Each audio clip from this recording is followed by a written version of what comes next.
probably apologize for calling them District 64 first because it's District 46. 46. Sorry, excuse me. Yeah, I've got 60, 66 and 44 mixed up. Sorry about that. So my apologies to Platteview for many reasons, but their softball and football teams in studio tonight. Rep the P. 6:30, 7:30, respectively. It is Trojan Night here on 1620 The Zone. We'll buy or sell in a Joey Colbert version of the game tonight.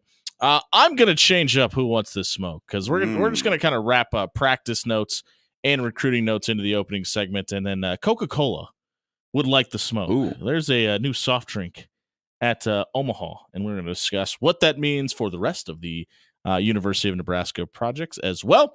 You can follow us, like I said, on After Hours 1620 on Twitter. Weigh in on anything we're talking about today, including yellow jerseys and yellow hats. I have infamously stated that I hate when anybody wears any color other than red to the stadium. And the new injury jerseys, instead of being green, are yellow. I don't care. I know I said it on Twitter. Apparently, Twitter needs a sarcastic font, and more people would be less mad at me today. But Garrett McGuire also wore a yellow hat into his press conference today. Any thoughts on the yellow swag? No, none at all. Wear whatever you want. I am this guy. I don't care if your stadium is a dome. I don't care what color you wear. Do whatever you want. If you like it, wear it. Cool. Do it. Speaking of yellow jerseys, we saw Bly Hill out in his yellow jersey today and being very active and getting after it in practice. And for a guy that this coaching staff was incredibly high on during the spring, and a lot of people felt like he won that starting cornerback job opposite of Tommy Hill earlier in the spring before the injury. Many were saying. And they didn't know if he was going to be available for the season. To see him out there and actively hitting pads and cutting on his knee and doing really, I mean, he didn't look like he was missing a step. That's a really good sign just a few weeks after the start of the season. Yeah, especially since you and I were talking not that long ago about who was going to fill that void opposite him. Yeah. Was Sia Wright going to be ready after transferring in? Would one of the two freshmen step in? Was Malcolm Hartzog going to give up on the safety experiment and move down there? Like, there were a lot of questions at that spot. And if he can be ready somehow to at least play against, like, I wouldn't play him against UTEP, honestly. Even if he is 100%, I still wouldn't play him. Like, give him that extra week, and then maybe if he's ready, bring him back against Colorado. That's like an ideal scenario. Yeah, and honestly, I will be surprised. Listen, I know everything I just said. I know I said he was out there and he looked fine. I will be surprised with this coaching staff if he sees the field before the Northern Iowa game. For that serious of an injury and the way it looked and the initial reaction to it, you don't want to rush him back, especially if you think he's a guy that can give you multiple years at that spot and be the contributor you thought he was going to be in spring. Because at that point, it's just not worth it to risk it. And you have a really deep room. You have a lot of inexperience in that room, but you have a lot of bodies. And some guys are going to be able to benefit from this playing time in this short stint. You're going to see a lot of multi-wide receiver sets anyway.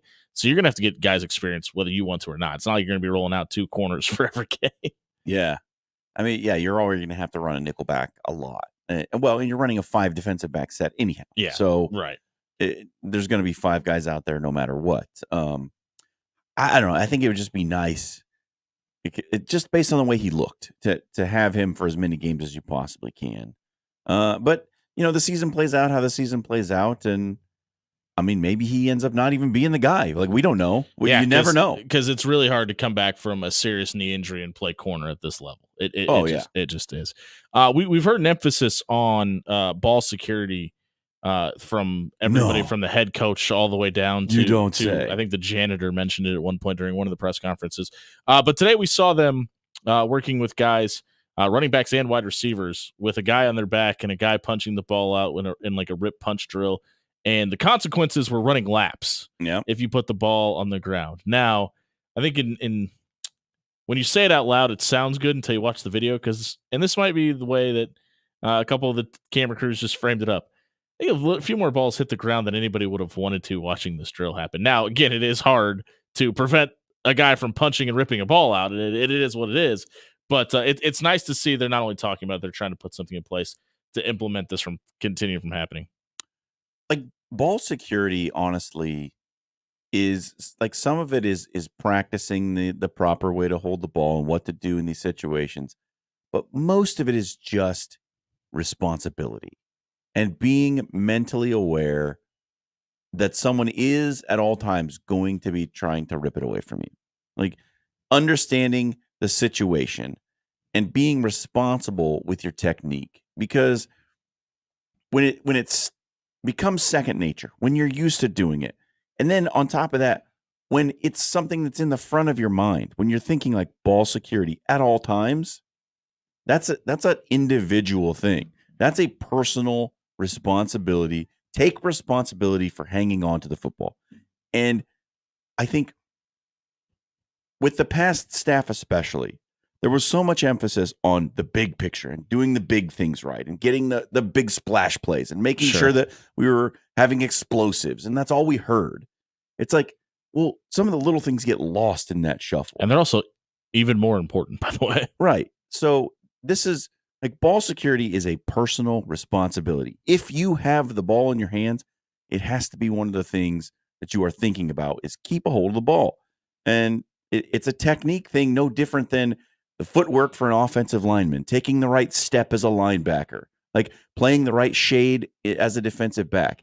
It's the same thing. If you're a ball carrier, this is a technique thing. 100%. And we saw it not only just be the running backs, but the quarterbacks have an issue holding onto the ball last year too, and obviously turnovers from throwing in the passing game have been an issue as well. When we talk about the quarterback position, and we kind of did a who's going to start at multiple positions last week, but it feels like Dylan Raiola is being positioned to be the starting quarterback, and I don't even think that's debatable at this time. How quickly do you think we actually get that information? Do you think we get it the week of UTEP, or do you think we get it sooner than that? Because for me, I don't like.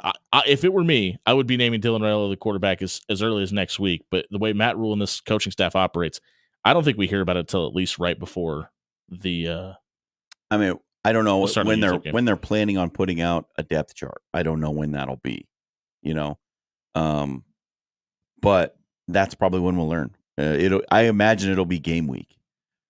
They have been really wary of naming a starter, of giving anyone the anointment of being the guy. So I would imagine it's going to be until game week before we know for sure. And look, if history is any indicator, it may be game day before we actually find out. Like for sure, 100%. And that really wouldn't surprise me. But I don't know what the point of that is. I don't know what benefit you would get from that. I agree with you. I'm not disagreeing with you. I just don't understand why that would be the case. Competition. It's built into everything that this staff that Matt Rhule wants to do and the staff wants to do. They want it to be a battle down to the final hour and even beyond into the following week. It's still a battle. Like they don't want people to be comfortable. They don't want people to rest on their laurels. I think they want it to feel like someone's always coming for your job, so you've got to perform. That's the way I read it. Yeah, but like you also there's a fine line, right? Because you not only do you have to do that and dangle the carrot and make sure that Danny Kaelin and Heinrich Haarberg are trying to chase Dylan Raiola, and there's always a fight for that top spot. But you also, specifically with the quarterback position, you have to let those guys out there, those wide receivers, those tight ends, those offensive linemen that, who they're going to battle with and let them know that, hey, this is going to be the leader. This is the voice you need to listen to. I think there is a deadline to this, though. Like game one, if Dylan Raiola's won the job, then the job is his until he proves otherwise, right? Like you can't say, well, he had kind of a little bit of an off week at practice, so now he's not the start. Like until he doesn't, like he proves in a couple of games, maybe in a row. Like they gave Jeff Sims all the rope in the world, right? Yeah. He won the job. It was his job until he got injured. And then when they tried to stick him back in, he treated the football like, I don't know, it was covered in Crisco. I don't know. It was like, so it was his job until he proved that it wasn't then, right? So I think they do have that in mind. Like once you win the job, it's your job until you prove otherwise. Yeah, and listen, I mean, it was kind of the same way with Heinrich Haarberg. Like both Jeff Sims and Heinrich Haarberg got injured before they got pulled. So Matt Rhule has shown that he is prone to not wanting to pull his guy or the guy that they give that spot to out unless it's mandatory and there's no other option. And they as a coaching staff, and they've talked about practice being a place you can feel like they are fine with guys coming up short as long as they learn from those instances. The news comes out today from Steve Wilfong that he's putting a fong bomb, for David Sanders Jr. to Tennessee. Fong bong would be interesting. Yeah, I listen, On3, just make it happen. If Nebraska, let's say nothing has come out of the Sanders camp, and he's not going to announce until next week, but if Nebraska starts off 7-0 or 6-1, are we willing to say that just because David Sanders Jr. commits to Tennessee that they're completely out of the race? Because I don't know if I necessarily, and I don't know if I'd be willing to say Tennessee would be out of the race if he commits to Nebraska either. You need to look no further than the guy we were just talking about. Yeah, it's good. Dylan Raiola. Like, commitments are what they are. They're worth the paper they're printed on. You know what I mean? And they're not printed on paper until signing day. It's true. So, Nebraska just got a flip today. And yes, it's Mose and his dad, and I understand all that. Sure. He was hard committed to Oregon. Like, kind of felt like he was still going too, by the way. Going to Oregon, all in, 100%. His dad gets hired at Nebraska. Things change, yeah. Yeah. And it's going to have such me and probably most Nebraska fans are going to have such a problem with recency bias if he ends up committing to Tennessee, and then you get a Michael Terry III who may end up committing to Texas, although they just landed another 5-star wide receiver today too. So that could play a factor in where Michael Terry III decides to go to college at. But it's going to be really hard to not have some sort of sour grapes feeling toward these last two recruiting classes, because you've had a chance at David Sanders Jr. You've had a chance with Michael Terry III. And then last year you had a shot at Brandon Baker and you had a shot at Ryan Wingo, and you didn't land one of those four guys. And it's going to feel a little doom and gloom about getting other 5-star guys to come play opposite of Dylan Raiola, because as of right now, you're kind of over in that situation. Yeah, and here's why it doesn't worry me. Because Nebraska recruited all those guys and recruited them well and got down to the final day and thought that they still had a shot. Yeah, that's a good point. Wide receivers transfer, brother. Like, if there's a position, because they're always open. If there's a position you can say, like, you can count on a whole bunch of these guys being in the portal, I think it's wide receiver. So a lot of those guys, when it comes time, and maybe they didn't get the playing time they wanted, or they don't like the offense, or whatever it may be, you're going to have a shot to get them on the rebound. Like, this is why, like, you recruit all the way up to the final day in today's day and age. You never give up on anybody. Yeah, that's the final day is when they graduate or leave the NFL, by the way. Chesterman Coca-Cola is a fine sponsor of the After Hours Lounge, and they're going to be making a couple more deliveries to about the 63rd and Center location of a school right here in Omaha. We're going to talk about it on the other side of the break. When we come back, if you missed the opening segment, check it out at soundcloud.com/afterhours1620 or wherever you may find your podcast at. It was brought to you by Amber Best with Berkshire Hathaway. She's got a quaint, brand new townhome out in Fremont, Nebraska. If you're looking to get outside of the city limits, or you're just sick of the rush of Omaha and you just want to take some time away from the city and look for your forever home outside of Omaha, Amber Best with Berkshire Hathaway can help you find a home in Omaha and Fremont, Lincoln. She's got different locations and houses and homes for sale of different types all over the city of Omaha and the state of Nebraska. Check out Amber Best. That's BESS.com. Find your forever home today. We'll be right back talking about Coca-Cola and why it's important here on 1620 Zone.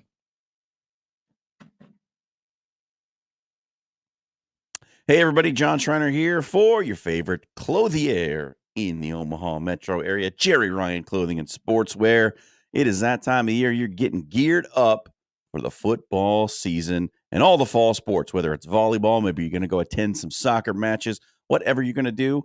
Rep yourself right in the great colors, in all the great gear, quarter zips, polos, whatever you need. Jerry Ryan's got it in all the colors you need, whether you're red Nebraska, blue Nebraska, or black Nebraska. They got all the great colors from Johnny O, Cutter and Buck, Mizzen and Maine, Peter Millar. You're going to love what they have from a selection standpoint. I guarantee you get one of those great polos from one of those brands, Mizzen and Maine, Johnny O, shooting right to the top of the depth chart in your closet. I love my Johnny O polo. I wear it every time it comes out of the wash. First thing, right away. You're going to love it too, and you're going to love working with the guys at Jerry Ryan. 78th and Dodge. Stop by. Get your gear right. They've been dressing Omaha for over 50 years.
6:20 on a Friday night here on 1620 The Zone. I'm Jimmy Allen. That's the Grinch.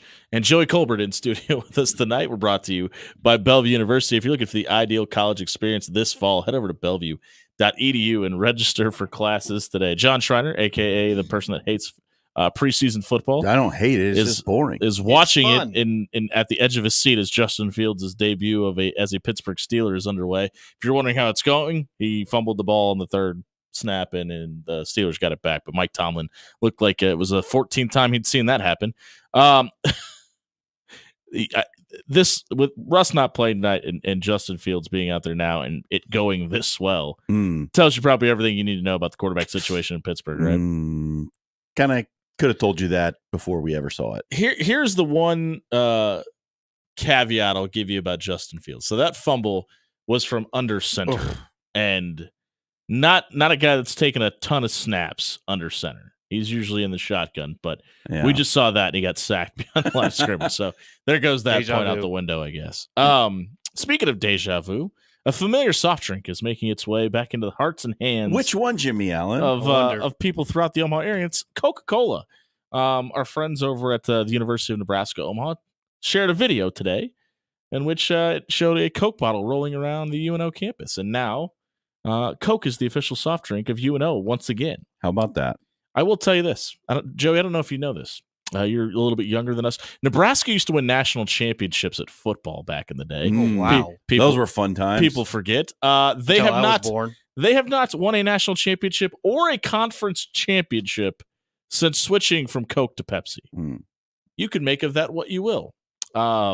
People for years have been clamoring for the university to switch back to Coca-Cola products. John, you were formerly of UNO. Yeah. Thoughts on this? Well, I'll say this. Coke Zero is my soda of choice. Currently drinking one. I have one in the studio tonight. I was the play-by-play voice of UNO women's basketball for 5 years. Decided to move on from that role, focus on some other things. And now they switch back to Coke after having Pepsi for all 5 years that I was regularly in attendance. Is this the question we're not asking? Is this the final stab to the heart of John Schreiner? I think it has. Are they doing this to get back at you? I think it has nothing to do with sponsorships and everything to do with me. The world revolves around my situation. This is just because they didn't want me to enjoy my time at Baxter Arena.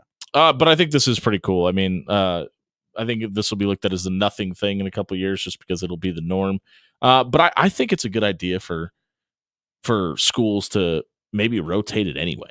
I mean, obviously it's sponsorship money and you're getting money from these companies. It's probably the highest bidder. Well, but I agree to some extent. Like, you're never going to have unanimity among your fans of which one they would prefer. Right. So flip back and forth. Why not? Who cares? I actually don't have a problem with it, but it's cool to see Coke products back not only inside of Baxter Arena, but on the UNO campus. We had somebody tweet yesterday about the fact that they went to go get a Mountain Dew and all the Pepsi stuff was missing. And then today we get this video out. Coincidence? I think not. But Coke doesn't have a Mountain Dew competitor. Mellow Yellow is not technically a Coke product, but it is under the Coke umbrella. They still don't have a Mountain Dew competitor. Yeah. You haven't given me any indication that they have a competitor. But here's the thing I'll give you, though. And obviously we love Coke products around here, but if something is, you can't really create a equal product too. I mean, is it really even worth doing? I mean, they could try. Is there a reason to try to be second best? Like, it's kind of one of those things. If you're never going to have a shot to get a large portion of that market, it's probably not even worth the getting in the lab for. You know what I do miss? One of my favorite soda of all time that didn't last very long. 7-Up. Crystal Clear Pepsi. No, 7-Up used to do upside down 7-Up, which it was like a lemon and lime. It was more of a lemon and lime than a lime and a lemon. And it was like the opposite of Sprite, basically. And it was really good. It was only available in 2005, but it was probably my favorite pop. Surge. It was too sweet. Yeah. I think that's the point I'm trying to make. I think that would have been the equivalent to Mountain Dew. Yeah, they tried. And it was just like sugar and water. Yeah, they just haven't been able to come up with anything. Joe, what's your favorite pop? I don't drink soda. You don't? You know what? That's I don't think I've ever seen you drink a soda. That's a good point. I just never got into it. No. It's either Gatorade water or now beer. Good on There you, you man. go. Yeah. Good on you. Don't get addicted to caffeine. Nah. Yeah, it's a don't bad drink look. coffee or tea either. Okay, I'm not a tea guy. I drink iced tea at home. Like I grab a soda when I come into the studio. At home, we need the caffeine. Yeah, because I need the caffeine. At home, I'm mixing up some iced tea in my big cup and sit down on my couch. You and a put Stanley it on the guy? side. No, I don't have a Stanley. I carry a Gatorade around because it saved me from passing out one time walking to class. Oh, all right. Maybe you should drink some soda. Probably would have woke you up. Yeah. Don't mind. Hey, that's our take on the soft drink industry. If you missed any of it, check it out on our radio replay page on 1620 The Zone. It was brought to you by 402 Barbecue. Kelly and her team have Coke products as well. You can stop by 84th and Spring, grab yourself a sandwich and a Coke. Just make sure you mention that After Hours sent you. Kelly's going to give you that Coke on us at no additional charge. For a purchase and mentioning the After Hours Lounge, it's 402 Barbecue. Stop by 84th and Spring tomorrow and grab lunch. We'll be right back talking Trojan softball here on 1620 The Zone. Hey, everybody, it's Jimmy Allen here for Bob Williams with Williams Law. Summer's coming to an end, and there's going to be end of summer block parties and back to school. And before you know it, Halloween's going to be here, and somebody's going to have a keg out in their back porch. And if you make a bad decision, get behind the wheel of a car after drinking, it's dangerous, it's expensive, it's really not worth it. But if you or someone you know is facing a DUI charge, call 402-522-6317 or head over to WilliamsLawLLC.com tonight. Work with Bob and the crew to have you walk you through the process of a DUI, explain your rights, and answer the questions you may have. Again, it's 402-522-6317 or WilliamsLawLLC.com for a free, no obligation legal consultation tonight.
.30 on a Friday night here on 1620 The Zone, brought to you by Bellevue University. If you're looking for the ideal college experience this fall, head over to bellevue.edu, register for classes, and become a Bruin tonight. We got first timers in studio tonight. Aaron Lingle, the head coach of the Platteview softball team, joins us in studio. He's brought Chloe Hartman, Paisley Peklo, and Reese Lingle with him tonight. Guys, thanks for being here. Yeah, thanks for having us. Coach, we'll start off with you. Last season, 4-1 to start the season. Kind of a streaky middle part of the year where you kind of lost a few, won a few, got hot, and kind of cooled off, and then went 2-5 down the stretch to close things out. What was it about this team last year when it was on and it was good that you can make portable to this season? Last year was a lot about learning how to win. Year prior to that, was a rough year. We only won 2 games, so big step last year. Absolutely. We had some close losses 2 years ago. We learned how to overcome some of that last year, and some of that was streakiness. Some of that was the teams we played against. But it was really just kind of learning how to win together.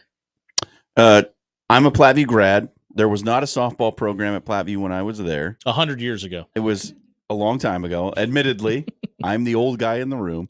How old is this program now? Started in 2013. Yeah, so not a ton, just over a decade now. What's been the process of kind of building that to being a competitive program? I can't speak to a lot other than the last just 2+ years. But I will say that we are trying to build it right from at least how we think that is, and that's from the youth on up. So my assistant coaches are a huge part of that. Nate Jenkins is, we both have younger daughters too. So we coach a youth team, 9U this year, but we get to as many other practices as we can as well. Maggie says we put on a catching clinic in March. She's our pitching coach. She was a huge part of that to bring in girls and kind of get them started. And then we also co-op with Weeping Water, which Kim Hammer runs that program. So she's done a great job with those girls as well. But really just building it from the youth. These guys get to a lot of the practices as well, just to bridge that gap between the high school and the youth teams. You brought up the youth, and you had a ton of sophomores a year ago, and you have 3 of them that are going to be juniors this year coming in. But you had some senior leadership sprinkled into that group as well. Is this team going to feel older this season, in your opinion? I think so. We got a lot more experience.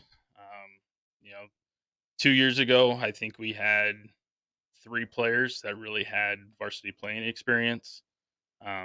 Last year we had a lot more, but they only had 1 year behind their belt. Now, a majority of them have 2 to 3 years, and we really should see that come through on the field. There was a team building event earlier this summer where you guys did goat yoga. We did. It's actually just last week. Whose idea was this, and how did this come about? So that actually came up in the pitching catching clinic. All right. We wanted to use those funds and kind of celebrate last season with the girls, but get some team bonding in before this season too. So that's what they kind of came up with, and they had a great time. Are you as flexible as you thought you were? I watched. Okay. I guess that answers that question for us. Hey, Coach, we're going to talk to your players here in a second, but one of them is your daughter. How cool is it to have that relationship and be able to coach your daughter? It's special. It's a unique connection, but at the same time, and you guys probably don't know this, but majority of the juniors and seniors, I've actually been coaching since they're 7 and 8. Very cool. So I've got one biological daughter, but to me, a lot more that most of probably them done sleepovers. Exactly. Yeah. Exactly. Well, we'll talk to a couple of those non-biological and one biological daughters here in a second. Chloe, go ahead and step up and grab the microphone. Chloe Hartman joins us in studio as well. For you, you've played third, you played shortstop throughout your softball career. Which do you prefer? Honestly, I would probably prefer both, only because it's nice to have different opportunities to play around the field. I've been playing third for a lot throughout my career, and going through a change of playing short and learning the dynamics of playing short. I think it's just a really cool move. And if the coach wants me to play outfield, if he wants me to play second, I'll play second. I'm doing this for the team. I'm not just doing this for myself. Is there a position that you haven't played that you'd like to try? Probably catcher. Sure. Yeah. Okay. All right. Okay. Moving to shortstop, you got to be real sharp in the field. What are your favorite drills to stay sharp on the defensive end? I like all the drills because they help me a lot. They help me get better, and it really teaches me a lot about short and how to get better. I don't really have a favorite workout because then again, they all help me and they help me get better. Do you have any weird ones like dropping a ball blindfolded or something like that? We have one. We have to turn around and sit down, and the coach he'll sometimes hit a pop fly or a grounder, and we have to get up not use our hands but our feet, and then turn around as quick as we can. Nice. And then throw the ball. So is anybody getting drilled in the forehead for it? Surprisingly, no. Good job, we're all coach. Good. We're fine. Hey, what have been your main focuses in this offseason? Is it working in the field? Is it at the plate? Where have you been focusing your game at? I've been focusing a lot on just my mentality mostly. I've been working on a lot of fielding, just a lot of hitting, but I'm definitely working on my hitting that much because I feel like my hitting needs a lot. And I always tell myself, just learn to have fun because that's what my dad always tells me. How many home runs this year? Last year I hit 3. No. How many this year? This year? Call your shot. 3. Okay. All right. Consistency. I like it. Yep. You've been playing with Fury Gold. What were some of your favorite moments from playing with the summer? I love all the moments. I love my teammates. I love my coaches and the bonds that we create with each other. I love it a lot. And, like if it's team dinners, if it's practices, tournaments, doesn't matter because I love all the moments I get to cherish with my team. If this is how you respond when you're nervous, I would like to see you when you're calm. I'm pretty nervous. It's my first interview. You did great. Thank you for being here tonight. We'll go over to Paisley Pekla, who joins us in studio as well. Paisley, for you, you were able to put 2 over the fence last year. Has hitting been a focus for you in this offseason? And if not, what has kind of been your main focus in the summer? I think hitting is definitely a huge focus for me. I think it's been something I'm trying to get better at, not only for myself, but also for my team. I think that just being there, being dedicated, being ready to always put in the extra work and finding time to go out and hit on my own or hit with some of my teammates is really great for me. I think that it's definitely a goal of mine to hit some more home runs this year. As Let's try this everybody. Again. How many this year? 2. No. How many are you going to hit this year? Oh, this year? Yeah. I'm hoping to get maybe like 3. Okay. All right. I think 1 more would be good. Okay. Improvement, right? A lot of humble pie out there in Platteview these days. You're also a tennis player? Yes. Is there anything that you can say that maybe translates between the 2 games that you've noticed? It seems like there would be at least some things. Yeah. Well, obviously hitting the ball is a big one. But not only that, I play doubles and singles for tennis. So being able to be on my feet and play my position well, not only for myself, but for my teammate in tennis is a huge thing because we got to be able to communicate without really communicating. And I have to be able to think on my toes and play my position well in the same way that I have to play my position well in the field, no matter where I'm at. It could be pitcher, in the infield, in the outfield. I need to play my position well for my teammates and to benefit our team. Do you have a preference in tennis, singles or doubles? Doubles for sure. I love my doubles partner so much. Your doubles partner is? Hadley Farrenbrook. Shout out to Hadley. Where do you see yourself improving most from last season? I hope to improve probably pitching the most. I think that that's something I really want to get better at for my team because I just feel like that's something that I've struggled with in the past couple of years. It hasn't I've kind of been falling, away from it, but I think that I really want to come back to it and find it again for my team and for myself. Every one of your answers, you've mentioned being a teammate. Yes. Doing this for my team, helping the team. Is that important to you to be a good teammate? And how do you exhibit that? Yes, that's this Platteview program has been great because we also just feel like such a family. I've played with these girls for the past couple years or even a lot of years, and it's just felt really great to be a teammate to every single one of these girls. And I just think it's been super amazing. And being a good teammate to me is just always going out there, always making people laugh, even when they're having a bad day. Everybody makes errors. I make errors. You guys all make errors. And I just think it's super great. Yep. It's just super great to just always have a positive mindset, even if that's hard. I'm not always great at it.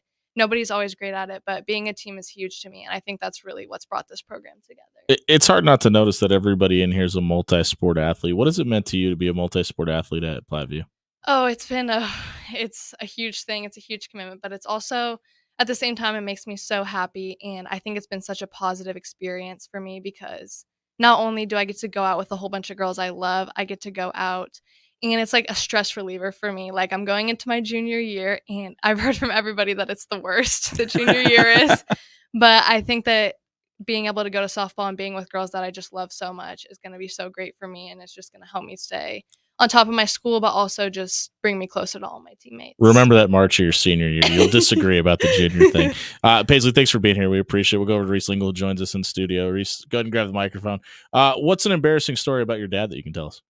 I I don't know. None. There isn't we one. We pour water on him sometimes at the end of when you win. Games when we win. Yeah. But I honestly can't think of any in the moment right now. Start finding red Gatorade to do it. Sorry, Coach. All right.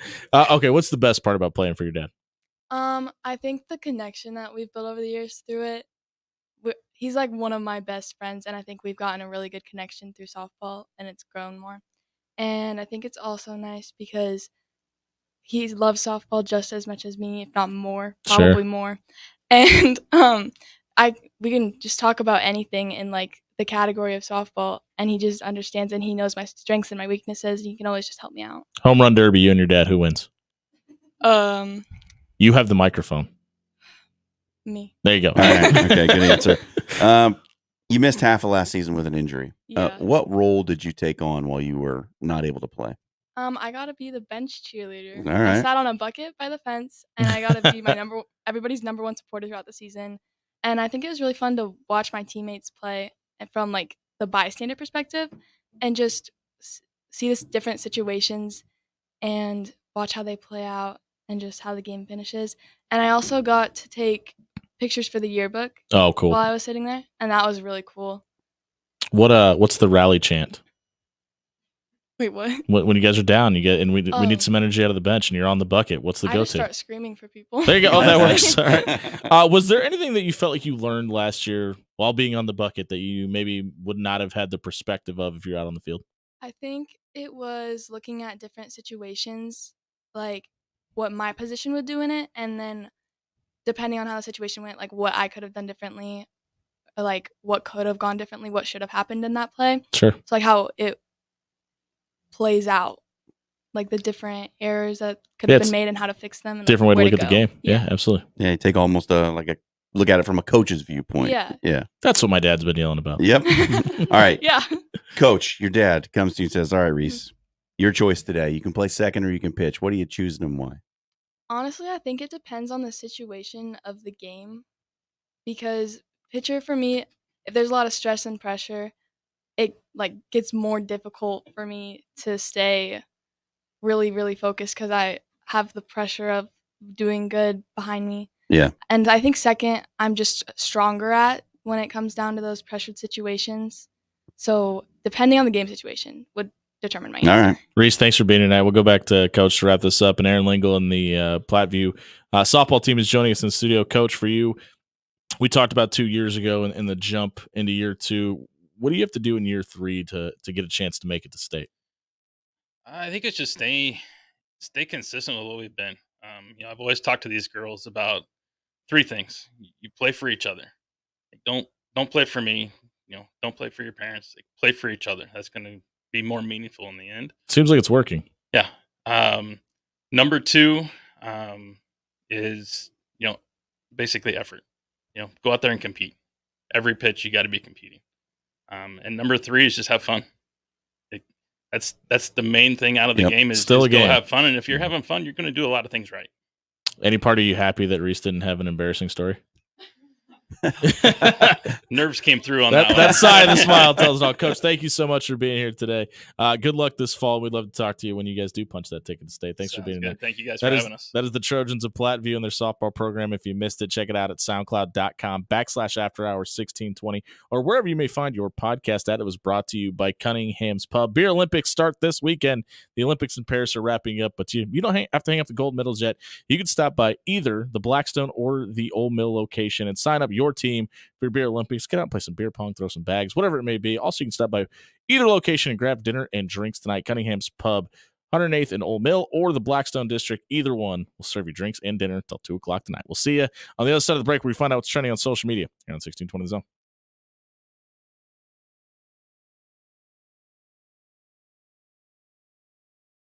Hey, everybody, it's Jimmy Allen here for Forsman's Finest Decks. If you are looking at the backyard and something has just been missing from your house, you can't figure out what it is. Maybe your outdoor parties aren't enjoyable. Maybe it's because you don't have the proper hangout spot that can be comfortable for you and your guests throughout the seasons.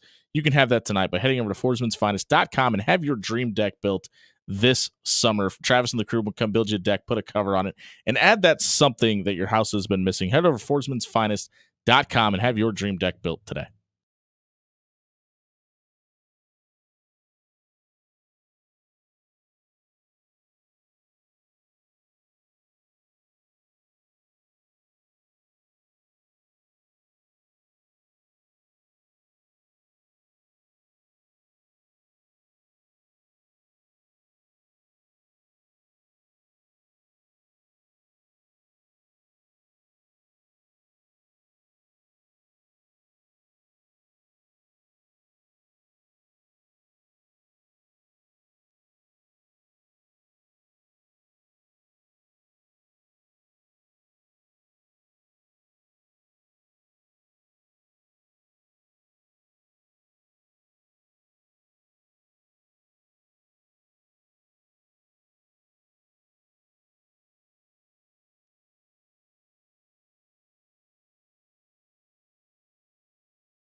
6:47 on a Friday night. Joey Colbert in the house, courtesy of Dan Campion and his bachelor party. Shout out to Dan. Hope Dan's bachelor party is going well up there in the. He's going fishing. UP. Yeah, going fishing. Very on brand. Now you know what we needed to ask that we didn't.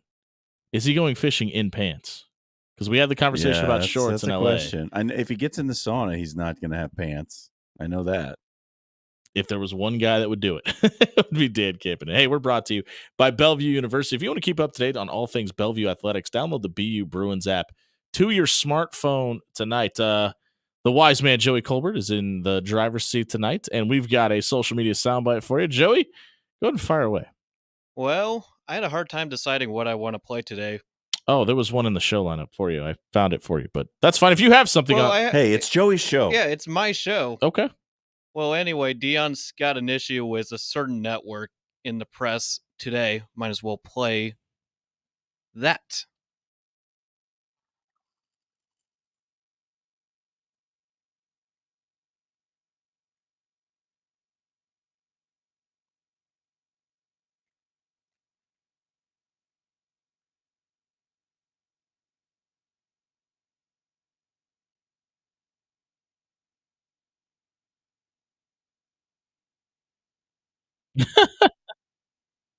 Oh, man. Oh, sounds like it.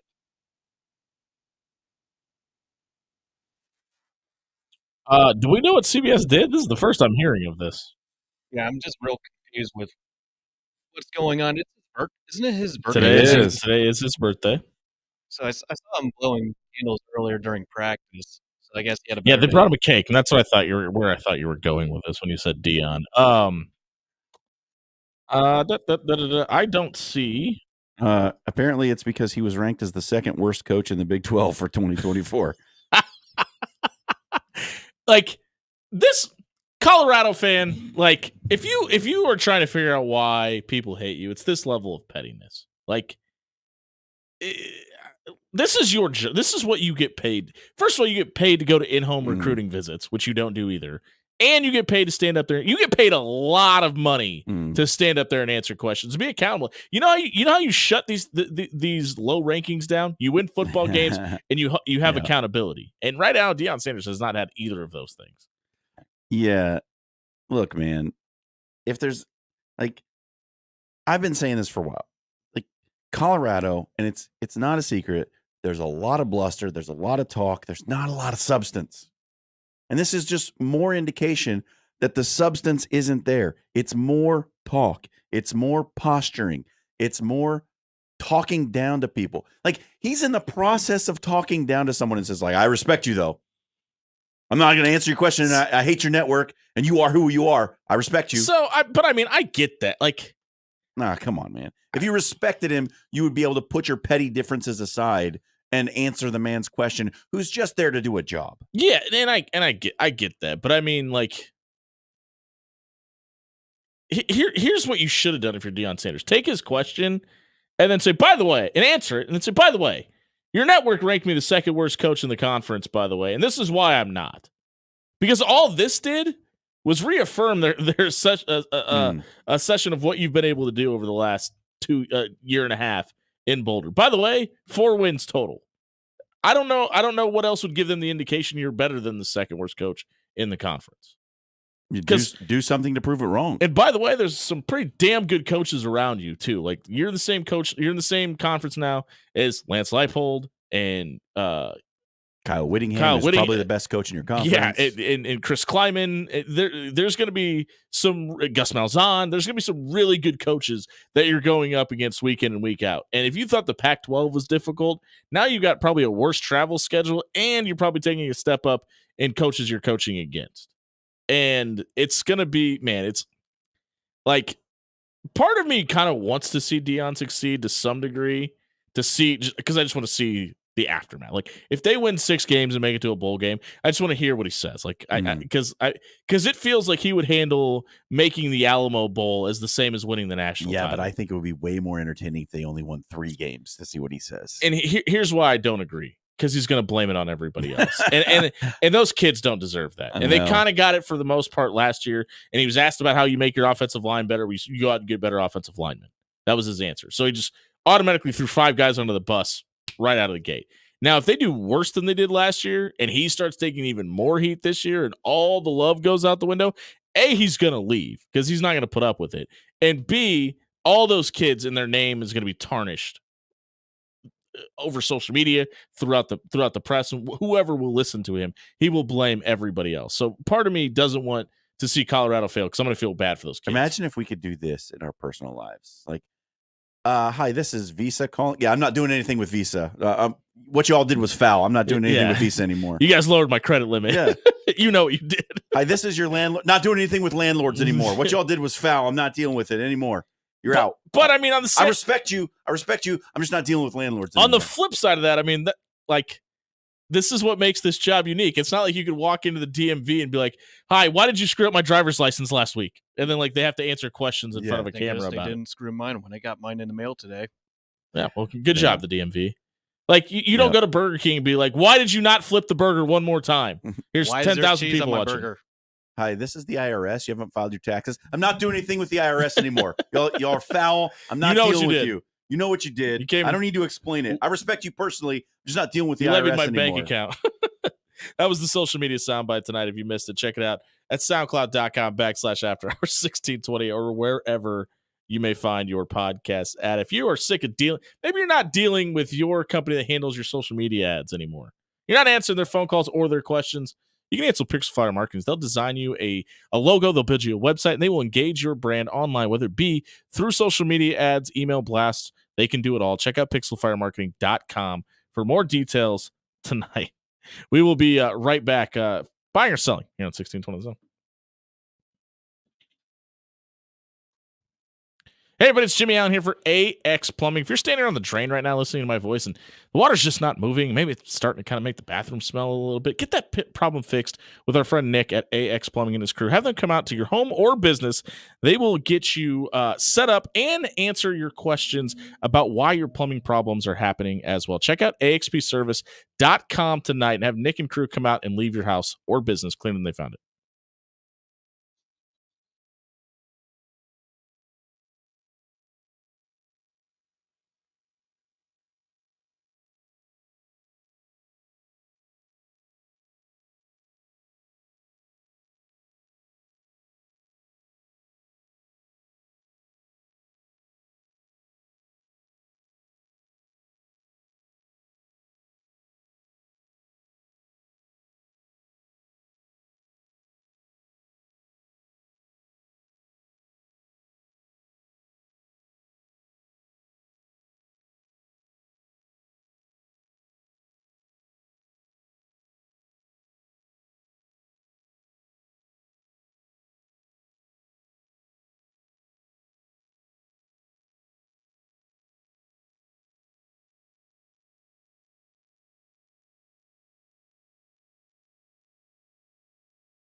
6:58 on a Friday night here on 1620 The Zone, brought to you by Pyramid Contractors. You don't become the number one roofer in Omaha for over a decade by accident. Head over to pyramidroof.com. Book your free estimate. If you've been affected by the seasonal storms, just want to know if your roof is still in good enough shape to maintain the best investment you've made in your house. Protected today at pyramidroof.com. Joey Colbert, it's time for Buy or Sell. What do you got for us? Well, in case you haven't heard, I'm still not happy at Steve Kerr for not playing Celtic star and NBA champion Jayson Tatum in not the MVP, though. Yes, in the 2024 Olympics. Let's not forget he's the only player on the roster who's named in the 2024 NBA All-First team. 96-year-old C's legend Bob Cousy voices frustrations in a Boston Globe article by Dan Shaughnessy. He called Steve Kerr's actions an embarrassment for not at least giving him some minutes and believes there's got to be some kind of bias that he's got against the Celtics. Gentlemen, buy or sell on Kerr making Tatum look bad? They're winning. Who cares? Like this does not. I sell. It doesn't make Jayson Tatum look bad at all. He's an NBA champion. He has played in games when the U.S. has won. He's played in games when they've been behind. He's played in games when they've been ahead. He's just not one of the best five out there, and it's specifically on his position at this team. Like, it's fine. Like, be less petty. So the USA is in the gold medal match, and Jayson Tatum has not had to expend an ounce of energy in the offseason. How is this not your ideal scenario, Joey? Yeah, he has not torn his ACL. Are you not happy? He's not about hurt. He's not putting miles on the legs. You're a Celtics fan. How do you not love this? I want to see him contribute to something special. All right. Well, it's and fine. He did it in the last Olympics. He was the second best player behind Kevin Durant. It's fine. He just did something special. He won you a championship, and you should want him to win you another one. Do something extra special. Derek White and Drew Holiday is getting some. He's going to get a medal. Drew Holiday is the most underrated player in the NBA. Oh, totally agree. He helped the Bucks win their title, and then he transferred over to Boston. What happened? Win a championship. There you go. Next, Joey. Let's stick around with the Olympics. The Olympics are almost done, and Jake Paul has his eyes glued for LA 2028. That's right. He's announcing his intentions to compete at the 2028 Summer Olympics for boxing. He cites that he's sick and tired of waiting for Team USA to win gold. Gentlemen, buy or sell Jake Paul having a legitimate shot at medaling in boxing? Oh, I absolutely buy. I mean, he's been able to knock out some of the most dangerous fighters on the planet, and if this is what you want, right? From somebody that's like, hey, do better. Go ahead and throw your hat in the ring. If you think you could do it, you can bring home a gold for Team USA. Absolutely. Volunteer your services, qualify, and give it the best you can. Sell. He will not win a gold medal. He's fought exactly one real boxer and lost the fight. No chance. Zero? He's not winning a medal. Okay. He's not even going to win bronze. He's not winning a medal. Okay. No. Sell. Well, breakdancing debuts at this year's Summer Olympics. We've seen some good moves and bad news. Sorry, Australia. Buy or sell, breakdancing is here to stay in future Olympics. I hope I'm right. Sell, because it has been bad. Have you watched any of this? It's kind of embarrassing. Yeah, it's not good. And I get it. It's the first year, so there may be some misconceptions about what it is supposed to be or what you're supposed to be doing. And it's dance. It's up for interpretation, right? It has been really, really bad, though. So I hope this is not a long-term plan. And here's the other thing. It's also very subjective in scoring, too. So I have a hard time registering it as a sport. This is my problem with the Olympics. There are sports I like that have subjective scoring. I like to watch gymnastics. It's fun to watch. But I can't tell you what one person deserved a 8 and the next person deserved a 5. I don't understand why that's true unless they absolutely fell off the bar and split their head open or something they pooped their pants in the middle of the floor. Outside of those things happening, I can't tell the differences. You know what I mean? Synchronized swimming. How am I supposed to know what scores those teams deserve? I don't. No, don't. I have no idea. Don't act like you don't do synchronized swimming on the weekends. This is my beef with some of the scoring sports. I don't know how they're judged. I don't get it. I can tell you if somebody loses a boxing match, they get knocked out. Joey? Well, I got one more question because Jimmy stole one earlier. Someone here does not like yellow hats. Well, let's stick away with the yellow hats. Meanwhile, in Champaign, the Illinois Fighting Illini have announced their 100-year anniversary uniforms. They'll wear for the Memorial Stadium's rededication game on October 19th against Michigan. Have you seen the social media post? Are you buying or selling the look? I like the helmets. They look old school leather, 1930s ish style helmets before we got face guards and stuff like that. I don't like the uniforms though. The uniforms look like overalls, and they look like it's just I'm not a big fan. The helmet's cool out on the jerseys. I think it's cool. Yeah, I like alternate uniforms. I like when teams do something different. I think it's fun. I think you should be able to put some fun colors on your uniform. Is black one of our colors? No, but it's fun. Neither's yellow. Do it. Neither's yellow, by the way. Yellow is famously not. All the things, because Nebraska's the Cornhuskers, and what color is corn? Yellow. Oh, it's yellow. Corn's yellow. It is kind of stupid that yellow's not one. It is kind of stupid that yellow's not our one. Do a corn helmet. Who cares? That'd be cool. Have fun. Stop. Tradition is great. Tradition is the basis of your program and the foundation upon which your fan base is built. That's tradition, yes, but also have some fun and don't take it so seriously. We're in this era of generating revenue, and I always thought you do an alternate uniform for the spring game. It doesn't matter in that situation. A bunch of people will buy it up. You'll make money off of it. That's where I think they're missing the boat on doing alternates and do something fun. Make a green jersey that splits halfway up the chest and shows a corn cob, and then the helmet is just the top of the corn cob. You'd sell a million of them, or just get runs at a sponsor. Just have a regular yellow because they're helmet. green, right? And yellow.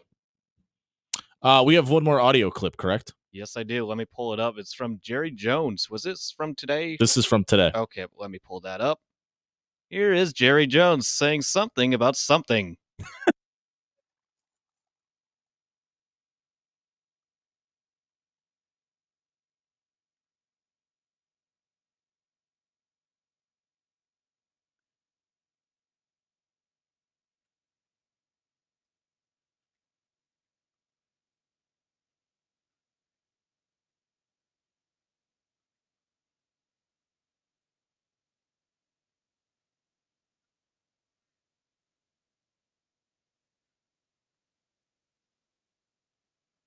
All right, this is concerning for several reasons.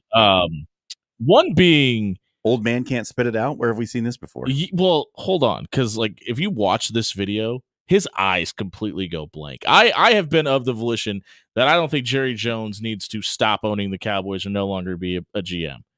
This today changed my mind. It legit, I'm sorry, it looked like the lights were on and nobody was home. I was genuinely concerned for him for a second. And then in response to this, Dallas's star wide receiver, CeeDee Lamb, which is in reference to, removed all of his Cowboy stuff from social media, which we see happen all the time now. But he also made the background picture of his Instagram, a picture of him and Hollywood Brown, who I don't know if you know this, now famously plays for the Kansas City Chiefs. Oh, no. And CeeDee Lamb and Patrick Mahomes together. Josh, do something. I know. Josh, do something. But Hollywood Brown then made his background the same exact picture too. So I know the Chiefs kingdom exploded with elation, saying, "Is this happening? Can we get him away from Dallas?"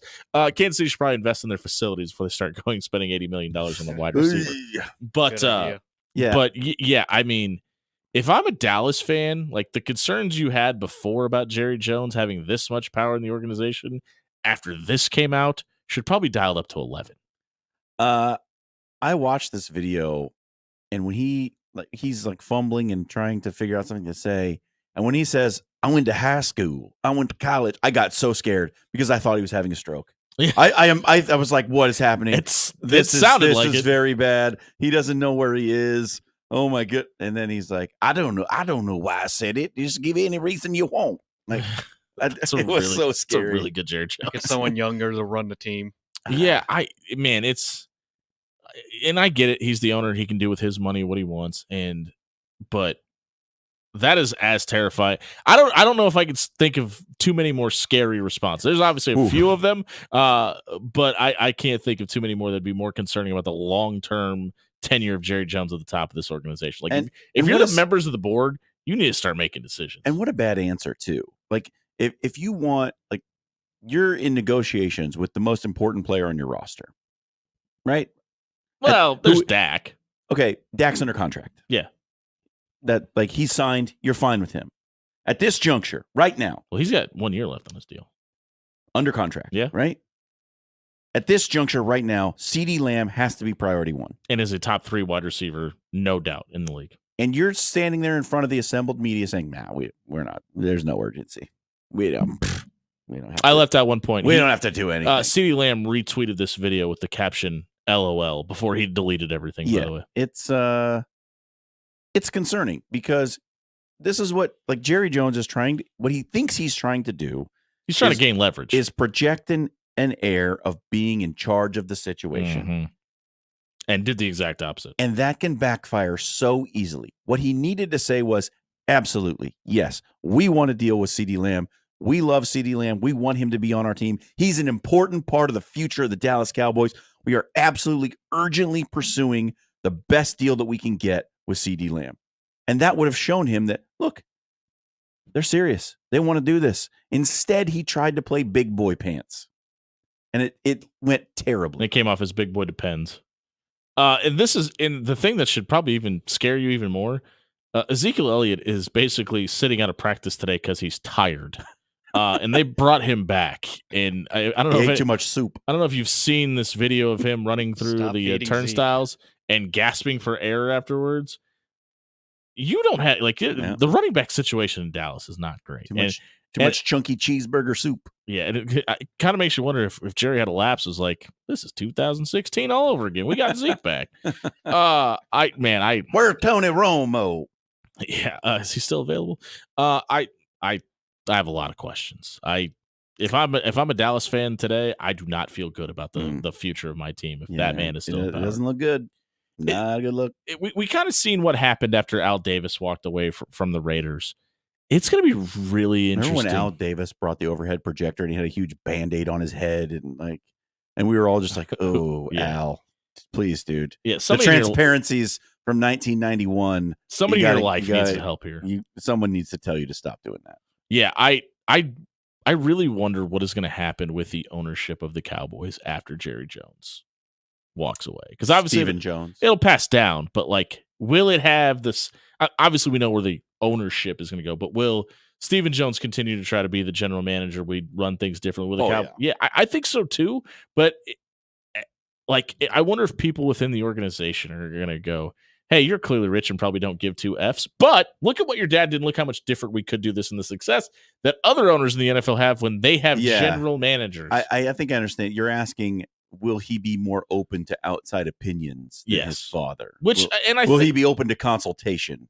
And I think the knee-jerk reaction would probably be yes, because not too many people are like this. Yeah. But you never know. Hey, that was Buy or Sell. Check it out at 1620thezone.com under the radio replay page.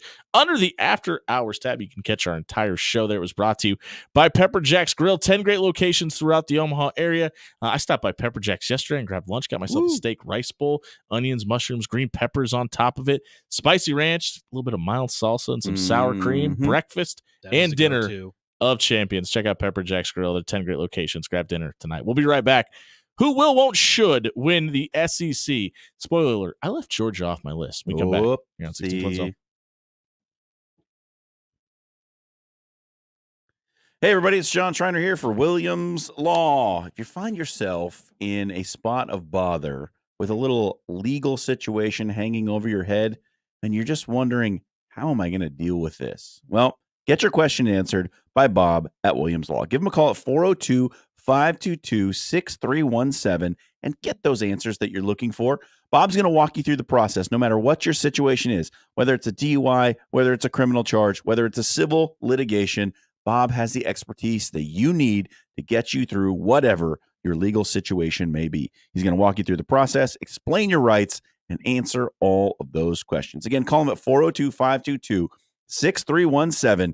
Get your free, no obligation legal consultation. What does that mean? It means Bob's going to tell you what he thinks of your situation and explain how he would represent you. And if you want to work with him, that's great. But you're under no obligation. If you don't like the answers you get and you want to look elsewhere, that's fine. No hard feelings. It's a no obligation consultation. But Bob's going to treat you right. Give him a call, 402-522-6317, or check out williamslawllc.com tonight.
$7:17 on a Friday night here on 1620 The Zone, brought to you by Pyramid Contractors. If you've had hail damage or maybe the high winds did some damage to your roof, your siding, or your gutters, Pyramid Roof Contractors are here to help. Head over to pyramidroof.com. Book a free estimate. Work with Kyle and the team tonight. It is time for Will, Won't, Should, where we give you a topic and tell you what will, won't, and should happen in the scenario. And tonight, after having a conversation with our friends from SEC Unfiltered last night, we're going to tell you who will, won't, and should win the SEC. And I said before we went to break that Georgia's not on my list. And that is because I didn't want to take the low-hanging fruit. Yep. I think if we're talking about will or should, the obvious answer is the Georgia Bulldogs. Yep. So I chose not to go with them tonight. I'm going to start off with Will. And I'm going to say the Missouri Tigers. Brady Cook and Luther Burden are two very good reasons to have the Tigers really high on your list. That offense is going to be explosive. We've seen them kind of be able to plug and play under this coaching staff, those skill positions, and it just work out. Now, the question comes on defense. With the loss of Darius Robinson, who was fourth in the SEC in sacks a year ago, and Chris Abrams, who was third in interceptions and pass breakups, going to the NFL, they've got some questions and holes to fill on defense. And obviously, the SEC is all about defense. They're going to have to step up on that side of the ball, but that offense is going to be one of the top 3 offenses in the SEC, in my opinion. That's an interesting take. I don't know. I think people might be ready for Missouri this year. I don't think they're going to sneak up on as many people as they did last year. So that's an interesting take by you. I also did not want to take the low-hanging fruit. Obviously, Georgia's the favorite, and Georgia has the best roster, maybe outside of Ohio State, the best roster in college football. But if I'm picking someone else to win the conference, it's the other team with a Heisman favorite at quarterback, Texas. Yeah. And I'm on record. I think teams that change conferences their first year, you can never count on them to be as good as they were in their old conference. The changes are too great. The travel is different. It's places you're not used to going. It's usually a different kind of team you're facing. They play the game a different way. But I think Texas might be set up to be pretty good in the SEC this year. And if they get things rolling and Quinn Ewers has it going like he did throughout most of last year, watch out, man, because Texas could be really, really good. They might lose a game or two in the regular season and find their way into that SEC championship game and find a way to beat Georgia and still win the conference. I could see that happening. Well, I'll take the Georgia Bulldogs just because they got the best overall team in general, and they got Kirby Smart as the head coach, championship pedigree on the team, and of course Carson Beck returning at quarterback.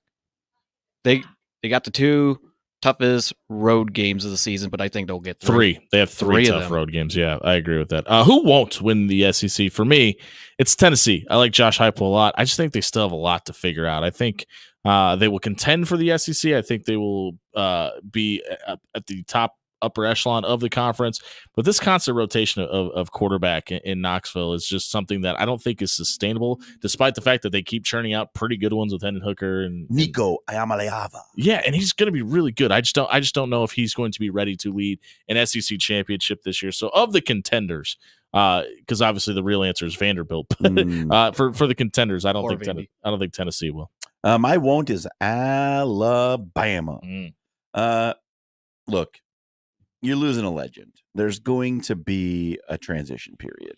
Man, I don't know if and not a big fan of Jalen Milroe. I think he's a good quarterback, not a great quarterback. Which is why they're not on my list either. But look, I like Kellen DeBoer as a coach. I like him. He's not Nick Saban. And I just feel like there are enough good teams in Georgia, Texas, Missouri. LSU is going to be vastly improved. Like, there are enough teams that could win the conference that it's not going to be Alabama. Can I ask a question that I don't think we've brought up on this show? Like, if Kalen DeBoer wins more national championships at Alabama than Nick Saban did, let's live with me in a hypothetical world here. Will we look at that as it never really being because of Kalen DeBoer?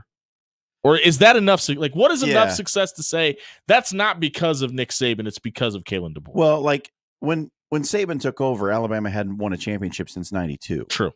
So he was basically like starting it his way. Kalen DeBoer is taking over a program that's at the top. Yeah. So, yeah, it will not be looked at the same way. I agree. Joey, did you give your won't? Yes. Not yet. Okay, who's your won't? I got LSU. Just they don't have their Heisman quarterback Jaden Daniels, and Brian Kelly's Southern accent isn't cutting it for the SEC. I think they're going to be hanging in the middle of the pack, kind of like they did last year, even with kind of like Tennessee or Oklahoma or Texas A&M. They're just going to hang in the middle, just not get above the top 4 teams we got in the SEC. For me, your will is my should. Texas, even with Georgia in the equation, Texas probably should win the SEC. You get Georgia and Florida at home. Vanderbilt, Arkansas, Texas A&M are your only in-conference road games. Obviously, they have to go to Michigan, but that won't affect them playing for the SEC championship or winning. This schedule should give them a pretty easy path to a championship and have them a little less beat up with lesser competition. Yep. For should, and this is like you talked about living in the hypothetical world. We're going to live in the hypothetical world for a minute for my should. Florida should win the SEC. Florida has the most fertile recruiting ground of any of the schools in the country. The best players. You still think that's true? I still think that that's true. Does it have something to do with the grass? Florida gets so many high-level recruits in their backyard, and they just never do it. Florida should be much better than they are. Florida should be a team that is contending for the SEC championship every single year, and yet they do not. Joey, give us your should, and then go let our friends from Platteview in, because I have a question for John Schreiner. Yes, I got Texas just because they proved they could compete in the SEC. Just watched their last 2 matchups against Alabama. They won last year, lost by a couple in field goal. Yeah, one point, I believe. They got a talented group of guys returning, and then they got a favorable conference schedule, including hosting Georgia, and then they got the bottom feeders of the SEC. Yeah, I'm in total agreement. So we go let our friends in from Platteview. Please, thank you very much. John, when we talk about Missouri, and I kind of talked about the reasons that they should be good this year. Yeah. Are we not giving Eli Drinkwitz the credit that he deserves for the recruiting classes that they keep churning out? And the fact that when Missouri made and obviously Gary Pinkel was a big part of it, but they've never really felt like they didn't belong in the SEC after that second season. Like I don't know what it is, because Missouri never competed for a Big 12 championship. Like, they won the North a couple times, but they were always really outclassed. When they had Blaine Gabbert, they were right there. When they had, right, but we never looked at it and said, "Oh, they got a Jeremy shot." Macklin, they were right there. Right, but we never looked at it and said, "Okay, they're better than Texas or Oklahoma." Like, they've had a shot to make some noise in the SEC than I think a lot more people gave them credit for, because they were never able to really be a team that people were like, oh, they're a legit threat to upset somebody from the South. Now, there weren't a whole lot of those in the North over the time of the Big 12 North and the South anyway, but it was always thought that they were either the 3rd, 4th, 5th, or 6th best team in the Big 12, and there's been times where they've looked like the 3rd and 4th best team in the SEC, and that's obviously two different things. Eli Drinkwitz is polarizing, because early on in the start of the NIL era, he was one of those guys who was coming out and saying, oh, these kids are making too much money, it's going to become an issue. And he's pivoted a little bit. He has, because he's been forced to, because that's the way the game is played now. But early on, he was like highly critical, didn't want it to happen. And so I think a lot of people just kind of jumped off the Eli Drinkwitz train. Like, this guy doesn't get it. He's, the game's passing him by before he's ever really gotten it going. He was Dabo Swinney before Dabo Swinney. Right. So I think he's polarizing in a way that allows people to sort of dismiss him. You know what I mean? They had a great season. Brady Cook was really good. Luther Burden is one of the top receivers in the country. He's electric. That's going to be a really good offense. You mentioned Jeremy Macklin a minute ago. He reminds me a lot of Jeremy Macklin, but even maybe better. Yep. I don't know. I just, Missouri's got to do it multiple years in a row. They've had other years where they've been pretty good. They keep stacking recruiting classes. And then they'll fall off for a 3 or 4 year period, and then they'll come back and they'll be pretty good. It doesn't seem like that's going to happen this year. Yeah, we'll have to see. Hey, that's who we think will, won't, should win the SEC this season. If you missed it, check it out at SoundCloud.com/AfterHours1620 or wherever you may find your podcast at. It was brought to you by Jerry Ryan. Jerry Ryan is the premier suit buying experience in the Midwest, but you can also stop by and get your closet ready for game day as well. Everything from quarter zips to polos to vests. They got it in gray, red, black. Probably even in yellow if you're one of those sickos. They can do it all for you at Jerry Ryan. They got the best from Mizzen and Maine, Johnny O, Peter Millar. My Peter Millar polo, that thing is smooth as silk. Stop by Jerry Ryan today, 78th and Dodge. Get your closet ready for game day. We're just a few weeks away. We'll be right back. Speaking of game day, we're talking more football. We're talking to the head coach of the Platteview Trojans on the other side of the break. When we come back here on 1620 The Zone.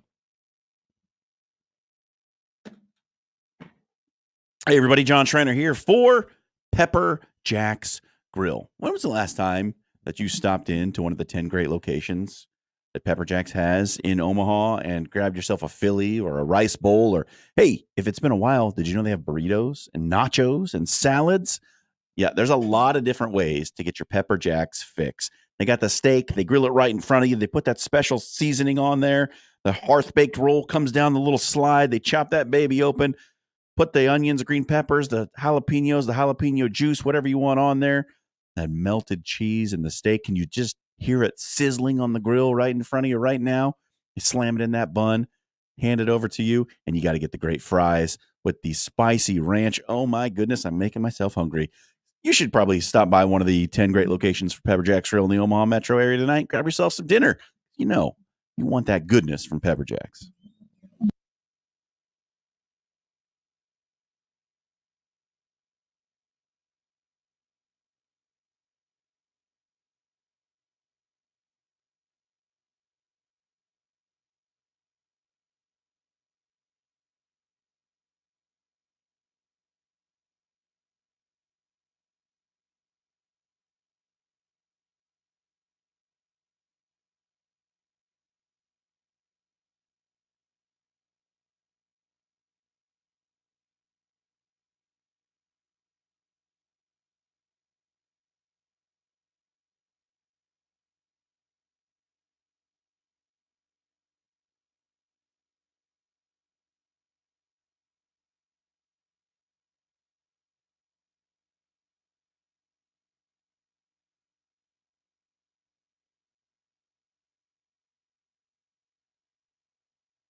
7:31 on a Friday night here on 1620 The Zone, brought to you by Pyramid Contractors. If your house has been affected by the seasonal storms, maybe you've got questions. Is my roof damaged enough to file an insurance claim? Work with the number one roofer in Omaha. It's Pyramid Contractors. Head over to pyramidroof.com to book a free estimate tonight. Speaking of Friday nights, just a few weeks away from Friday Night Lights, and the head coach of Platteview is in studio with us. Mark McLaughlin has brought his players Cal Pugh, Brady Brunson, Peyton Matthews, and Nathan Erkey with him tonight. Coach, thanks for being here. Thanks for having me. Appreciate you. Let's take a look back at last season. This team goes 3-6 a year ago. What'll be different about last year's team compared to this year's team?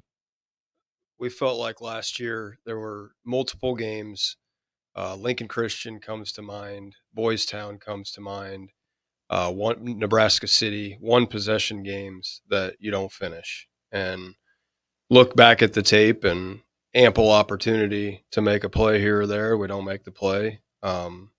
That's kind of been the theme for us since the end of October last year. Is you start something, you finish it, and that'll be focus number one all year long. Coach, obviously I went to the school. I'm a graduate of Platteview. Rep the P. Big ups. Glad to have you guys in. Please stop doing that. But the district to me is one of the most unique in the state of Nebraska because you have kids who essentially live in the city. You have kids who live in Springfield and the smaller communities around there. You have kids who come from the rural areas and the farming community out there. There's a lot of different personalities, a lot of different backgrounds. Do you think about how that all comes together when you're building a football team? For sure. I think the district's something like 96 square miles. Yeah. It's giant. I mean, it goes to like 30th Street. It goes all the way to the Platte River. South, north to 370 and beyond in some areas, east to like 180th Street in some areas. You have this giant landmass, and within that, you have this broad demographic of people, ethnicities, socioeconomic, whatever the case may be, split family homes. Ultimately, none of that matters when you get between the white lines, and that's for us. Football doesn't have a race. Football doesn't have an income. Football is football, whether you come from a millionaire's family or you come from somebody that farms all day, every day, and scratches and claws to put food on the table. It doesn't matter once you get between the white lines. And our kids, when the Trojan helmet goes on, they look the same. We had Tim Clemenger, the head coach of Papio South, in a few weeks ago, and he talked about the location of the school and being far away on 370. Well, you guys are even a little further away up there on 370. How much do you kind of, like you just talked about the landmass and the difference in the district, do you have a hard time identifying what your numbers are going to look like on a year-to-year basis because of that? Yes. Open enrollment, option enrollment. I mean, you're familiar with the Wild West of the transfer portal. Yeah. We're pretty fortunate in that it hasn't really been tapped into in our neck of the woods. We lose a kid here or there, but it's not like he got sought out. Sure. It's this kid decided he wants to go to Pap South, or this kid decided he wants to go to Bell West. Projecting numbers is always a challenge because, like this year, we added a sport. We added a fall sport, boys tennis. Sure. Well, there's 12 kids on the boys tennis roster right now that played football last year. Wow. So that's an exception. I mean, that's a rarity. It's probably not going to happen too often. No. Yeah. But that definitely changes things. Rarely do we lose kids to another school. Maybe one, but we usually get one. Yeah. So the transfer portal or whatever you want to call it, we need to come up with a cool name for it. What happens in high school. Got to us yet. Talk to me about how you want your team to play the game, offensively, defensively. What are some of the hallmarks of Trojan football?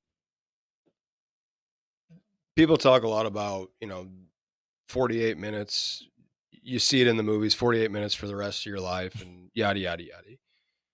Ultimately, for us, the most important thing is a reputation can't be built on what you're going to do. Mm-hmm. A reputation is built on what you did. And these guys just finished an entire summer's worth of work. The hard part's over. Now you go to football practice every day. That's normal. Everybody goes to it's easy to play football in the fall. It's hard to play football in June. It's hard to wake up. You'll talk to Nathan at some point. It's hard to be a Legion baseball player and play a doubleheader in Auburn, get home at 1:00 in the morning, and then turn around and go to weights at 6:30 a.m. That's hard. But again, your reputation can't be built on what you're going to do. It's built on what you did. And for us, that's the mantra is keep going. Keep doing it all day, every day. Will you be running the wishbone? No. Okay, good. That's what we ran my senior year. Did you need a minute to think about that? Yeah. We'll talk to a couple of those players that are building this reputation day at a time. We'll go to Cal Pugh, who joins us in studio. Cal, what was the thing you learned in your junior year that's going to help you with this senior campaign? That microphone moves, man. You can pull it up there. There you go. Honestly, just learned about a lot about what it's like to lose a close game a couple of times. Obviously, with Neb City, Lincoln Christian, and honestly, the drive for my whole summer has been those games, and returning as a starter and being a guide for those new guys is really it's really helpful for them, hopefully, and love to see how it goes this season. So it's almost here. Summer's almost over.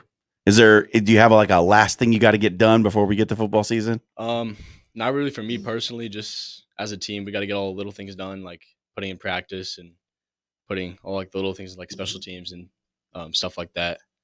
But not really like a specific thing for me at all. You don't got to get to the lake one last time or anything like that? No? Just football. There it is. So maybe that's the answer to this next question. A lot of local publications have you on some breakout lists as a guy that could break out this season. What do you need to do this season to accomplish that feat of breaking out in your senior year? Again, I don't really like to focus on me personally as a team. I want to have a good team this year. So I like to focus on the other guys. But for me personally, it's just seeing if I want to play at the next level at all. And big thing is staying healthy this year. I had an injury last year with the ankle. How's it feeling? It's been some issues for years. Sure. But hopefully I can get through this. I broke my left one 3 times, man. I totally understand. Yeah. It doesn't get better, but you did a lot of camps and visits this summer. Got some offers coming in. What was the big takeaway from the summer for you? Big takeaway is honestly I can compete with any of the guys in Class B, and getting those offers is just reassurance for me. Obviously blessed to get those.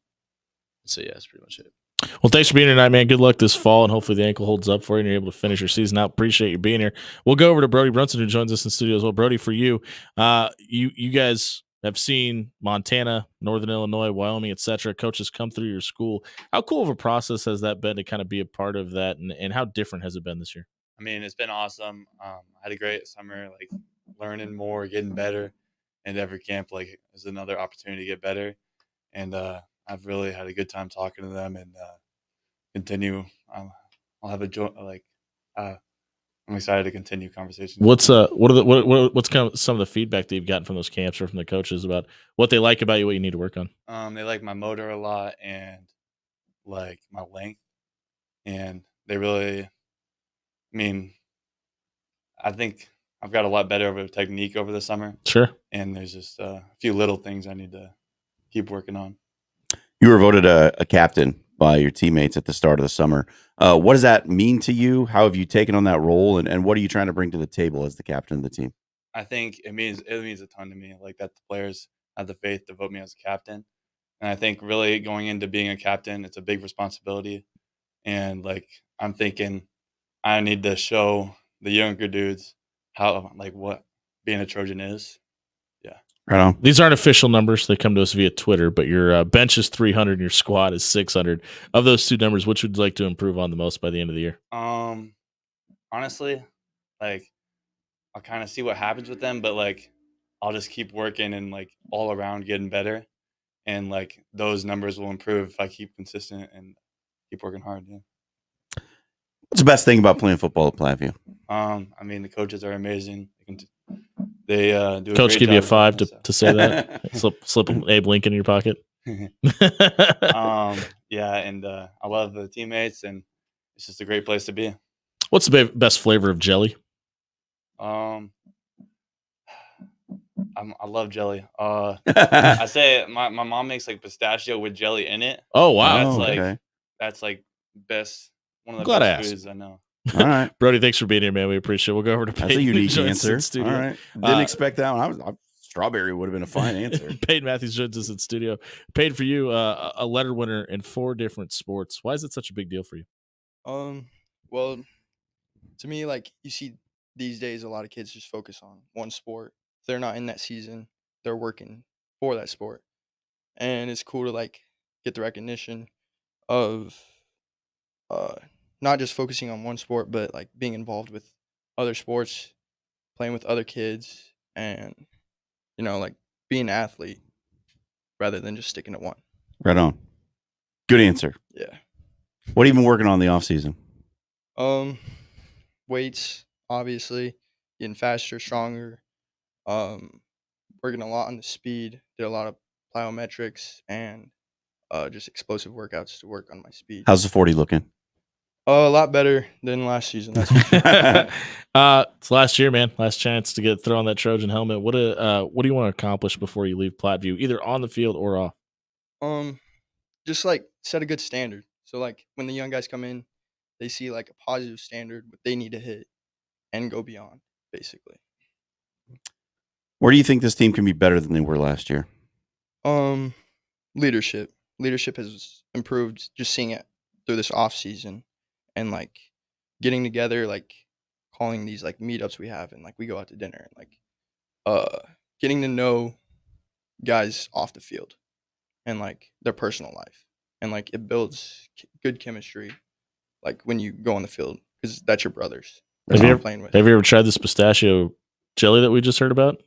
No. Thoughts? No, bro. Might have to try it. Brody, let your mom know you need to bring some in the studio. Yeah. Peyton, thanks for being here, man. We'll go over to Nathan to wrap this up. Nathan Erkey joins us as well here. We're talking to the Platteview football team.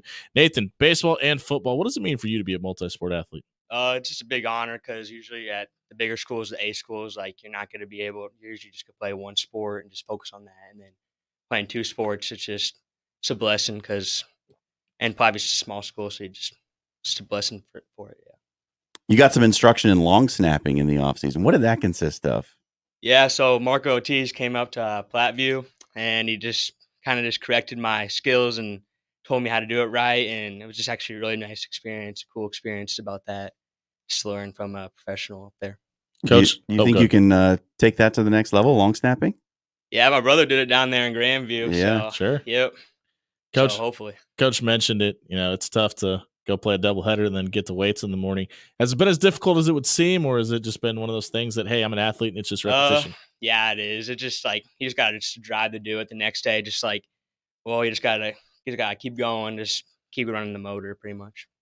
You play on the O-line as well. Yeah. You're breaking in a new quarterback and a new running back this year. What can you do outside of obviously blocking the man in front of you? What can you do to help those guys? Just get them more reps. Just make them feel as comfortable as possible.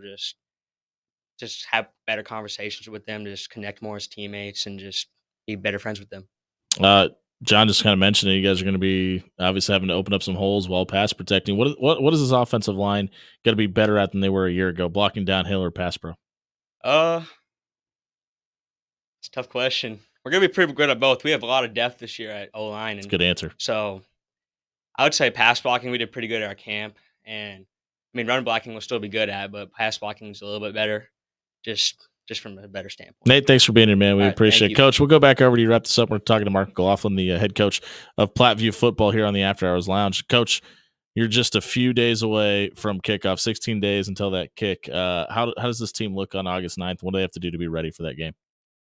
We've got a lot of work to do, a lot done. We talked on Wednesday night about essentially one quarter of the season, not necessarily equal number of days, but the summer is the first quarter of the season in our mind.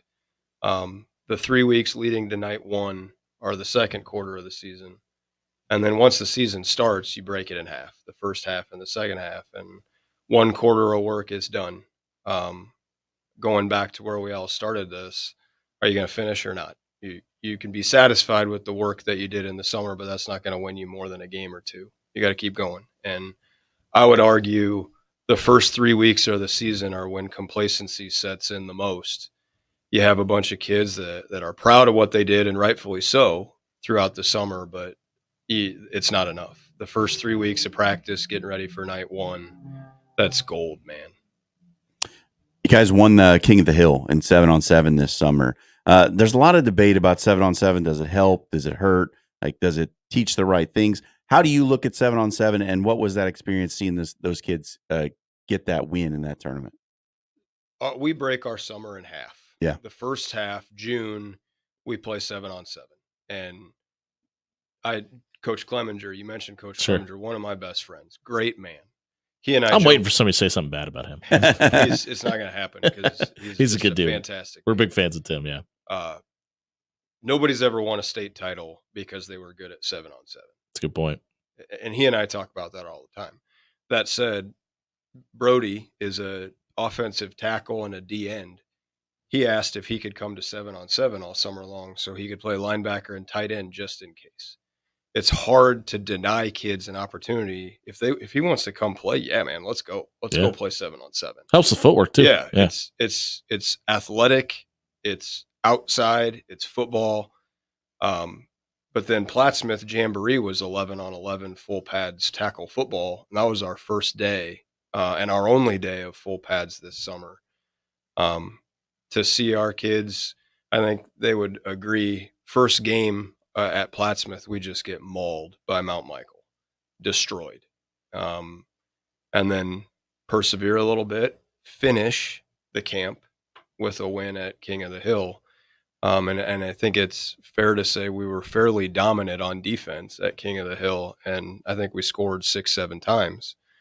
So it's a little bit of confidence heading into the real, true second quarter of the season. There's a guy who's noticeably absent. You didn't bring him tonight, Ryman Ziebert, who's obviously committed to Stanford, one of the best tight end prospects in the state. What can you say about the progress you've seen from him over the time you've been the head coach? Ryman wanted to be here tonight. He's dead to us. He was pretty. He was pretty mad at. He said his folks had made some plans, but that was a side message. I think he's less than thrilled. But I think what's been most impressive about Ryman, and I talked to Huskerland Bob about this too. If you saw us dudes walking down the street outside of Ryman being 6'6", you would think he's just another guy because he doesn't carry himself any different. He doesn't puff his chest out. They talked about going out and eating dinner and whatever else. Like Ryman does that. He's not nose up in his room by himself, self-absorbed. He's just an all-around good dude. And he's worked really hard. He's going to get a pretty good education after high school too. Exactly. Yeah. And that there's probably some people that are disappointed he didn't go to Nebraska. And, I wish he was close. I wish I could watch him play, but kid has an opportunity to go to Stanford. Like, not many people are playing football after college. What about a Stanford degree? A Stanford degree will take him wherever he wants to go. Yep. Doesn't matter what it's in. You have a degree from Stanford, you can go wherever you want. Yep. Could you cover him in the flats? Absolutely not. No. Coach, he could come in when you guys make it to state this year and we do our state preview. Thanks for being here. We greatly appreciate it. That was the Platteview football team. Their head coach, Mark McLaughlin, brought his players in studio. If you missed it, check it out on our radio replay page on 1620 The Zone. It was brought to you by Cunningham's Pub. It's not too late to stop by and grab dinner and drinks tonight. They have daily drink and food specials. You can stop by either the Old Mill location or the Blackstone District tonight and grab yourself some food and dinner, courtesy of Cunningham's Pub. We'll be right back. Giving you last call here on 1620 The Zone.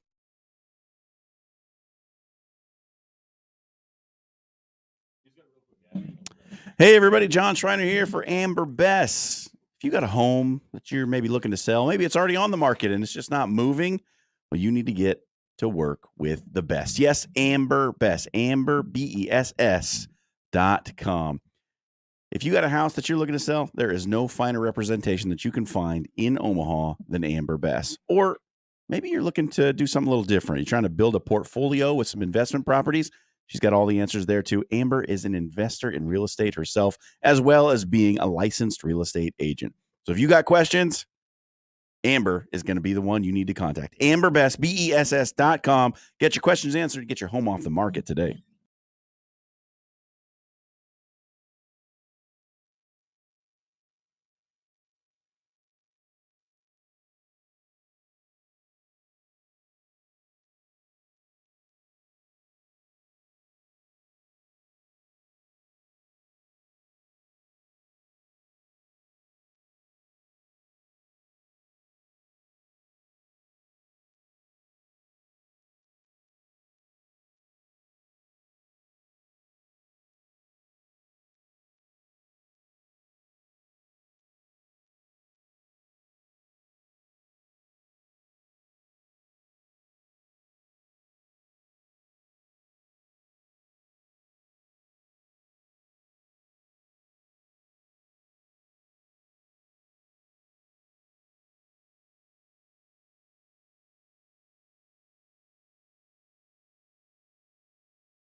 Shutting her down for the week. It's the After Hours Lounge brought to you by Pyramid Contractors. If you have been affected by the seasonal storms, it doesn't just have to be your roof, your windows, your gutters, your siding. They do it all. Head over to pyramidroof.com and book a free estimate today. We're giving our last call. We'll give our hottest take of the night.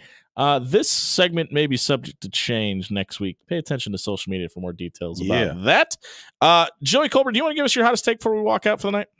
Yeah, no one's going to watch the Christmas basketball games for the NBA. The slate isn't that great, except for the game in the middle, the Celtics and Sixers. I think that'll be the most intriguing, but everybody's going to watch the NFL on Netflix.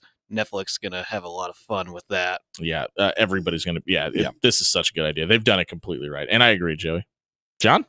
Jim Harbaugh.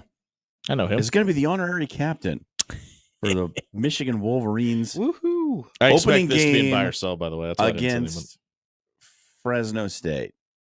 Should the NCAA boycott? Like, should they make this not something that could happen? I think it's a recruiting violation just for him to be there. I think that's a good point. Honestly, I mean, this guy's under a show cause penalty from the NCAA now, and Michigan is just flaunting it. Yeah, they're literally giving the NCAA the middle finger. Really sticking the middle finger in the air and saying, "We got your show cause penalty right here." And look, far be it from me to ever defend the NCAA, but Michigan's head coach is under investigation as well they might want to be a little careful. Yeah, pump the brakes, Mason and Blue. Mine is that just stop it right now. Just give Aaron Judge the MVP trophy as we speak. He's gross. He's the best player in baseball. He's been absolutely ripping the cover off the ball. He will continue to do so, and he should be. My MVP should be your MVP. Should be Joey's MVP. Should be the MVP of the entire Major League Baseball. It's over. The race is over. Just give it to him now. You know what else is over this show, but you can always listen to it anytime at soundcloud.com/afterhours1620 on 1620thezone.com or wherever you may find your podcast at. For Joey Colbert, John Schreiner, I've been Jimmy Allen. Happy Rice Pudding Day, everybody.